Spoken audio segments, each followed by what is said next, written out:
सो hey everyone what's up, क्या हाल आप सबके? कैसे हो आप सब? होपफुली बहुत ही अच्छे होंगे एंड अच्छे से प्रिपेयर कर रहे होंगे। आज की इस वीडियो पे गाइस आईपीएस पीओ प्रीलिम्स के पहले दिन के शिफ्ट्स के बारे में हम डिस्कस करने वाले हैं। कैसा रहा पेपर, कैसे रहे क्वेश्चंस, कैसा रहा लेवल, क्या चीजें हुई, लोगों के अटेम्प्ट्स कितने हुए। एंड इस बार एक चीज देखा गया है गाइस कि पहले क्या होता था कि एक चीज मैंने नोटिस किया है कि पहले क्या होता था कि लोग अटेम्प्ट्स बढ़ाने के लिए 70 80 90 कुछ भी अटेम्प्ट्स कर लेते, बट इस बार देखने को मिला कि लोग स्पेशली एक्यूरेसी पे फोकस किए हैं। आई थिंक मेरे हिसाब से पेपर बहुत इजी नहीं था, इजी नहीं कह सकता आप, मॉडरेट टू डिफिकल्टी था पेपर। क्योंकि इस बार जो लोगों के अटेम्प्ट्स स्पेशली देखे गए वो अराउंड 65 60 टू 65 ज़्यादातर लोगों के अटेम्प्ट्स हैं एंड 70 के आसपास बहुत कम लोगों के अटेम्प्ट्स हैं। 70 प्लस बहुत ही कम कह सकते हो, बहुत ही कम। कुछ अटेम्प्ट्स मैं बता रहा हूँ, जैसे निधि ने मुझे कमेंट किया है, इनके अटेम्प्ट्स है इंग्लिश में 20, रीजनिंग में 25 एंड मैथ्स में 18, टोटल इनके अटेम्प्ट्स है 63। ठीक है। कूल बॉय हैंडल से एक कमेंट करते हैं कि इनका जो इंग्लिश में है 22 अटेम्प्ट्स हुए, रीजनिंग में 18 अटेम्प्ट्स हुए इनके एंड मैथ्स में 19 अटेम्प्ट्स हुए, तो टोटल इनके अटेम्प्ट्स रहे 59। इट्स गुड, पेपर के हिसाब से बहुत अच्छा अटेम्प्ट है। 55 plus is above anything is good. Rajat कहते हैं इनके इंग्लिश में 18 अटेम्प्ट्स है एंड रीजनिंग में 27, मैथ्स में 17, टोटल इनके अटेम्प्ट्स है 62। बात करते हैं सौरभ, यहाँ कमेंट करते हैं उनके अटेम्प्ट्स है रीजनिंग में 24, इंग्लिश में 24 एंड मैथ्स में 22, टोटल इनके अटेम्प्ट्स है 70।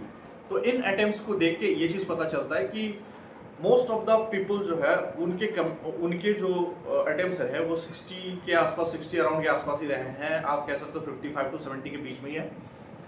तो I have a humble request to you कि अगर देखो मेंस अगर आपको लिखना है तो 55 plus attempts is enough. And again ऐसे मैंने पहले भी अपने वीडियोस में बताया कि एक्यूरेसी मैटर्स। हमेशा मैं एक्यूरेसी पे ज़्यादा फोकस करता हूँ, क्योंकि फॉर एग्जांपल मैंने पहले ही बताया कि अगर कोई बंदा 70 अटेम्प्ट करता है एंड उनके एरर्स ही हो जाते हैं 17 18 16 15, तो फिर कोई फायदा नहीं होता। इससे बेटर है कि आप 56 57 अटेम्प्ट करो, 2-3 एरर हो, 95% एक्यूरेसी हो, आपका प्रीलिम्स इजी निकल जाएगा। ठीक है। तो 55 plus anything you have attempted you should go for mains. एकदम से आपका मेंस लिखने का आपको मौका मिलेगा अगर एक्यूरेसी आपकी 95% से ज़्यादा है। ठीक है। तो it's my humble request to you, अभी से ही मेंस का प्रिपरेशन में लग जाओ क्योंकि सारे शिफ्ट खत्म होने के बाद एंड प्रीलिम्स का रिजल्ट वेट करने के बाद फिर आपको 10-12 दिन मौका मिलेगा, तो उस पर कुछ कर नहीं पाओगे। इससे बेटर ये है कि अगर आपके 55 प्लस अटेम्प्ट्स हैं तो आपको अभी से ही मेंस की तैयारी कर लेनी चाहिए, क्योंकि 1 से 1.5 महीने के बाद आपका मेंस लिखना है आफ्टर द प्रीलिम्स। ठीक है। So specially GS section mains के लिए तैयार कर दो, क्योंकि प्रीलिम्स में बैठ के बस अटेंडेंस लगाना ये बड़ी बात नहीं है, रादर देन बैठ के मेंस लिखना। ठीक है। एंड मेंस लिख के मेंस क्लियर करना।